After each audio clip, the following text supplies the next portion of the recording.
আপনার মতে দেশের আইন শৃঙ্খলার অবস্থা কেমন মনে হচ্ছে?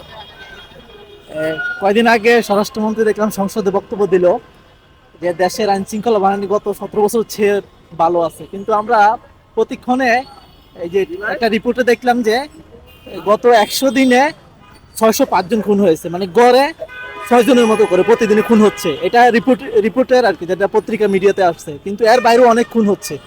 প্রতিনিয়ত আমরা দেখছি যে 2-4 জন করে খুন হচ্ছে। গতকাল বা পরশুদিন দেখলাম উপেন গুলি করে একজনকে চট্টগ্রামে খুন করে পেলো নিজেদের দলের লোকজন। 5 জন আজকে শনাক্ত হয় না, এরা সবাই সরকার দলীয় দলের লোক। তো এই স্বরাষ্ট্রমন্ত্রী এটা কিভাবে বলে যে মানে আইন শৃঙ্খলা বাহিনী পরিস্থিতি গত 17 বছর চেয়ে ভালো ছিল? এটা তো কোনোভাবে বুঝে আসছে না। দিন দিন আইন শৃঙ্খলা পরিস্থিতি দেখছি যে আমরা মানে অবনতির দিকে যাচ্ছে, খারাপের দিকে যাচ্ছে। প্রতিদিনে মানে বিশৃঙ্খলা সৃষ্টি হচ্ছে, খুন হচ্ছে, রাস্তাঘাটে দুর্ঘটনা ঘটছে যেভাবে, মানে এটা সীমাহীন। এটা তো আইন শৃঙ্খলা পরিস্থিতি ভালো কখনো বলা কিভাবে কোনোভাবে বলা যাচ্ছে না, বলা যায় না। দেশে তো আইন শৃঙ্খলা নেই বললে চলে। স্বরাষ্ট্রমন্ত্রীর যে দায়িত্ব ছিল, কিন্তু স্বরাষ্ট্রমন্ত্রী সেটা না করে উনি ভুলভাল তথ্য দিচ্ছেন, উনি ভুলভাল কথা বলছেন।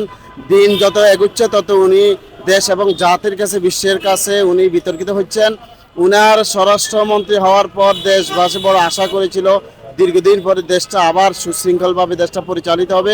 আমরা দেখতে পাচ্ছি ভারত থেকে বাংলাদেশে পুশিন, এরপরে বাংলাদেশের সীমান্ত হত্যা হওয়ার সম্ভাবনা রয়েছে।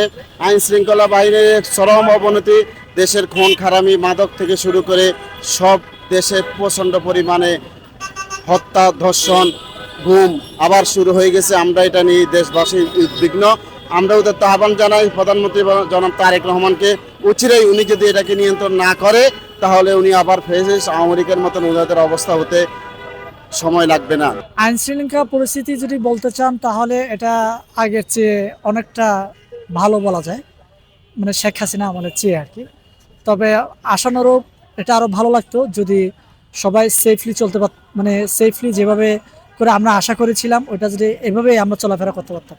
যেমনটা এখন নানা জায়গায় যেমন ধর্ষণ হচ্ছে, আমি ভেবেছিলাম যে এই ধর্ষণটা মানে 7 দিনের ভিতরে মানুষের চোখের সামনে বিচার করে দেখিয়ে দিবে যে ধর্ষণ করলে বর্তমান সরকারের কাছে ছাড় নাই।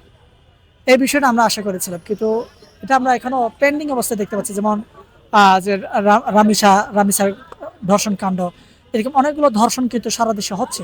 তো এটা কারা করছে, কিভাবে করছে, কেন করছে, এটা তো এই সরকারকে বিতর্কিত করার জন্য এরাই করছে।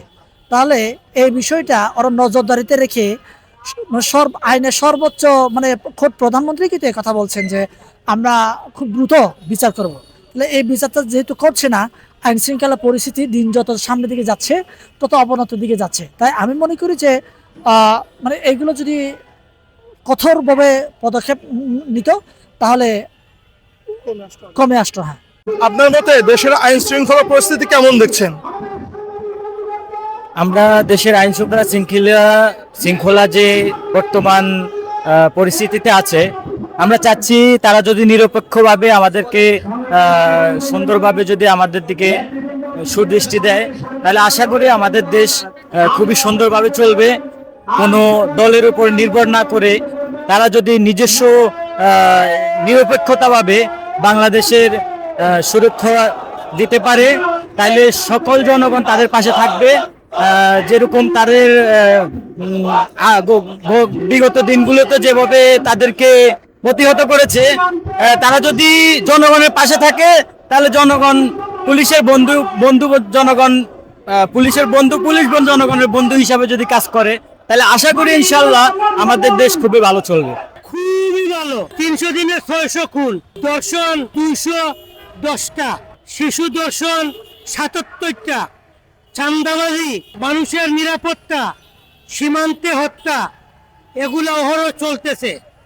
মাননীয় স্বরাষ্ট্রমন্ত্রী ইন্ডিয়ার দালাল সালাউদ্দিন রয়ের এজেন্ট, এ পদত্যাগ না করা পর্যন্ত এই দেশে শান্তি আসবে না।